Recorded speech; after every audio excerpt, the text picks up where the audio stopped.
اور نماز پڑھا کرو اور زکات دیا کرو اور اللہ کے آگے جھکنے والوں کے ساتھ جھکا کرو۔ اے پیغمبر صلی اللہ علیہ وآلہ وسلم، ہم تمہارا آسمان کی طرف منہ اٹھانا دیکھ رہے ہیں، سو ہم تم کو اسی قبلے کی طرف جس کو تم پسند کرتے ہو منہ کرنے کا حکم دیں گے،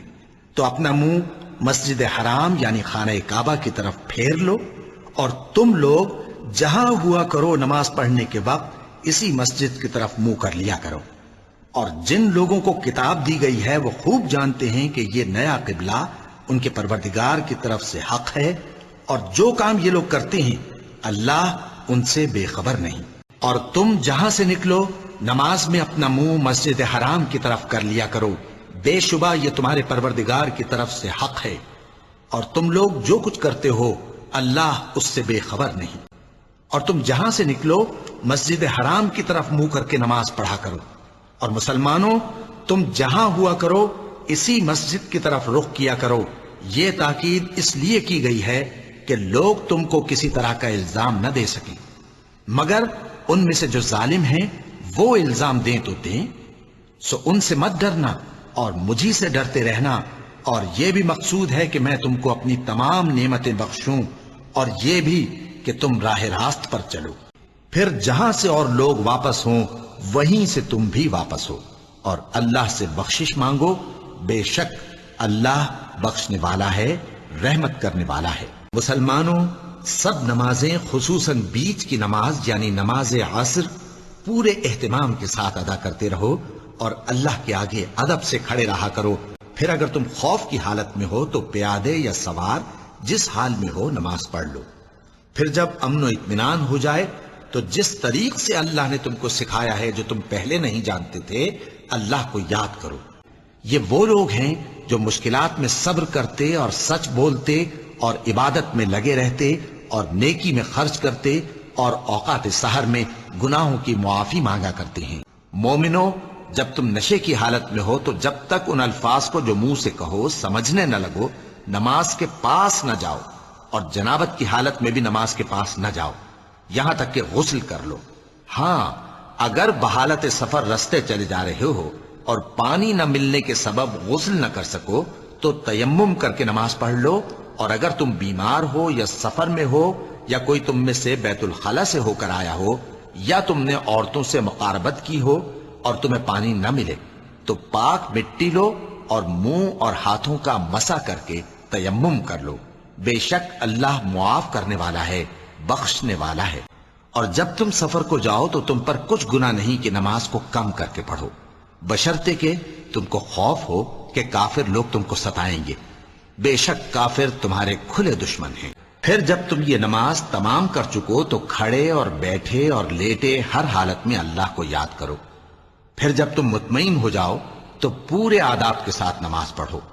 بے شک نماز کا مومنوں پر اوقات مقررہ میں ادا کرنا فرض ہے۔ مومنوں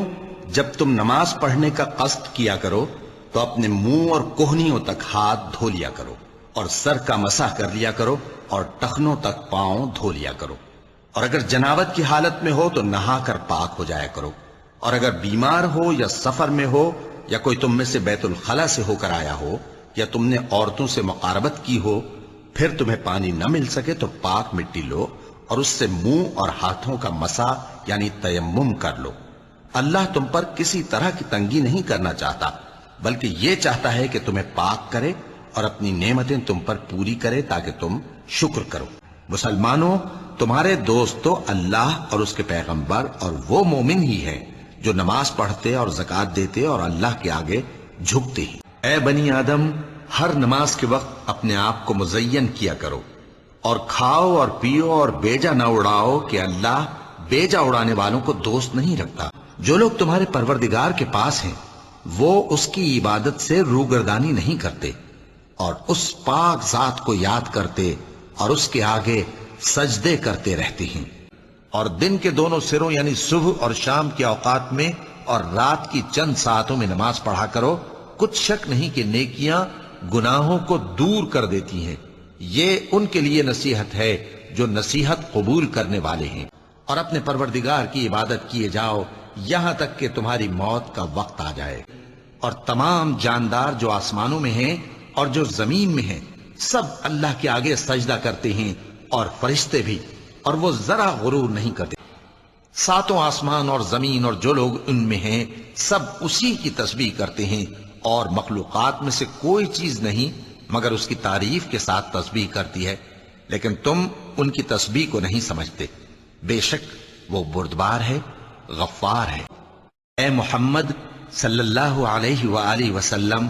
سورج کے ڈھلنے سے رات کے اندھیرے تک ظہر، عصر، مغرب، عشاء کی نمازیں اور صبح کو قرآن پڑھا کرو،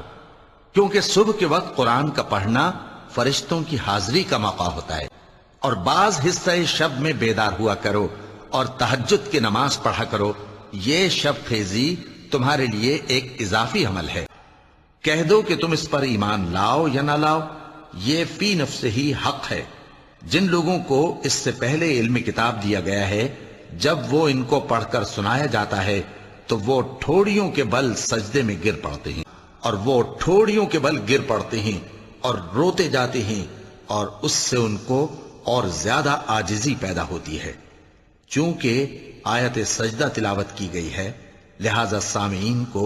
سجدہ واجب ہے۔ کہہ دو کہ تم معبود برحق کو اللہ کے نام سے پکارو یا رحمان کے نام سے، جس نام سے پکارو اس کے سب نام اچھے ہیں،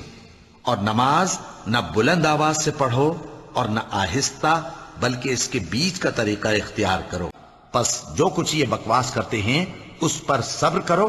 اور سورج کے نکلنے سے پہلے اور اس کے غروب ہونے سے پہلے اپنے پروردگار کی تسبیح و تحمید کیا کرو، اور رات کی کچھ گھڑیوں میں بھی اس کی تسبیح کیا کرو، اور دن کے مختلف اوقات یعنی دوپہر کے وقت بھی، تاکہ تم خوش ہو جاؤ۔ مومنو، رکوع کرتے اور سجدہ کرتے اور اپنے پروردگار کی عبادت کرتے رہو اور نیک کام کرو تاکہ فلاح پاؤ۔ چونکہ آیت سجدہ تلاوت کی گئی ہے لہذا سامعین پر سجدہ واجب ہے۔ بے شک ایمان والے کامیاب ہو گئے جو نماز میں عجز و نیاز کرتے ہیں اور جو نمازوں کی پابندی کرتے ہیں۔ کیا تم نے نہیں دیکھا کہ جو لوگ آسمانوں اور زمین میں ہیں اللہ کی تسبیح کرتے رہتے ہیں، اور پر پھیلائے ہوئے پرندے بھی، اور سب اپنی نماز اور تسبیح کے طریقے سے واقف ہیں، اور جو کچھ وہ کرتے ہیں سب اللہ کو معلوم ہے۔ اور وہ جو اپنے پروردگار کے آگے سجدے کر کے اور عز و ادب سے کھڑے رہ کر راتیں بسر کرتے ہیں، تو جس وقت شام ہو اور جس وقت صبح ہو اللہ کی تسبیح کرو یعنی نماز پڑھو، اور آسمانوں اور زمین میں اسی کی تعریف ہے، اور تیسرے پہر بھی اور جب دوپہر ہو اس وقت بھی نماز پڑھا کرو۔ بھلا مشرک اچھا ہے یا وہ جو رات کے مختلف اوقات میں زمین پر پیشانی رکھ کر اور کھڑے ہو کر عبادت کرتا اور آخرت سے ڈرتا اور اپنے پروردگار کی رحمت کی امید رکھتا ہے؟ کہو بھلا جو لوگ علم رکھتے ہیں اور جو علم نہیں رکھتے کیا دونوں برابر ہو سکتے ہیں؟ پس نصیحت تو وہی حاصل کرتے ہیں جو عقل مند ہیں۔ محمد صلی اللہ علیہ وآلہ وسلم اللہ کے پیغمبر ہیں، اور جو لوگ ان کے ساتھ ہیں وہ کافروں کے مقابلے میں تو سخت ہیں اور آپس میں رحم دل۔ اے دیکھنے والے، تو ان کو دیکھتا ہے کہ اللہ کے آگے جھکے ہوئے سر بسجود ہیں اور اللہ کا فضل اور اس کی خوشنودی طلب کر رہے ہیں۔ کثرت سجود کے اثر سے ان کی پیشانیوں پر نشان پڑے ہوئے ہیں۔ ان کے یہی اوصاف تورات میں ہیں اور یہی اوصاف انجیل میں ہیں۔